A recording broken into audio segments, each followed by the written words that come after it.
ಸಿಂಗಪೂರ್ನಲ್ಲಿರೋ ಒಬ್ರು NRI court ಅಲ್ಲಿ prove ಮಾಡಿದ್ರು ಇಂಡಿಯನ್ ಟ್ಯಾಕ್ಸ್ ಡಿಪಾರ್ಟ್ಮೆಂಟ್ ಇವ್ರ ಹತ್ರ ಟ್ಯಾಕ್ಸ್ ಕಲೆಕ್ಟ್ ಮಾಡೋ ರೈಟ್ಸ್ ಇಲ್ಲ ಅಂತ. ಅಮೌಂಟ್ ಎಷ್ಟು ಅಂದ್ರೆ 1.35 crores ಮ್ಯೂಚುವಲ್ ಫಂಡ್ ಗೇನ್ಸ್ ಆಗಿತ್ತು. ಮೀಟ್ ಅನುಷ್ಕಾ ಶಾ 21-22 ನಲ್ಲಿ ಇಂಡಿಯಾದ ಮ್ಯೂಚುವಲ್ ಫಂಡ್ಸ್ ನ ರಿಡೀಮ್ ಮಾಡ್ಕೊಂಡ್ರು. ಅಂಡರ್ ಇಂಡಿಯಾ ಸಿಂಗಾಪುರ್ DTA ಪ್ರಕಾರ ಟ್ಯಾಕ್ಸ್ ನ ಫುಲ್ ಎಕ್ಸಾಮ್ಷನ್ಸ್ ಅಲ್ಲಿ ಕ್ಲೈಮ್ ಮಾಡಿದ್ರು. ಆದ್ರೆ income tax officer direct claim reject ಮಾಡಿ ಡಿಮ್ಯಾಂಡ್ ಮಾಡಿದ್ರು. ಆದ್ರೆ ಅನುಷ್ಕಾ ಪೇ ಮಾಡ್ಲೇ ಇಲ್ಲ.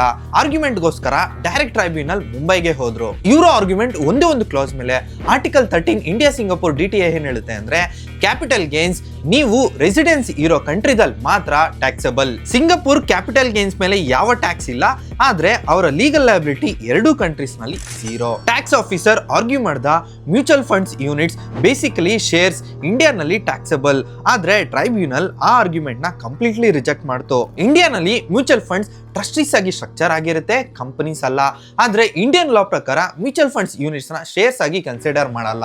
ಈ ಆರ್ಗ್ಯುಮೆಂಟ್ ಅಲ್ಲಿ ಅನುಷ್ಕಾ ಶಾ ಗೆದ್ರು. ಈ ರೂಲ್ ಬರೀ ಸಿಂಗಾಪುರ್ NRIs ಮಾತ್ರ ಅಪ್ಲೈ ಆಗಲ್ಲ.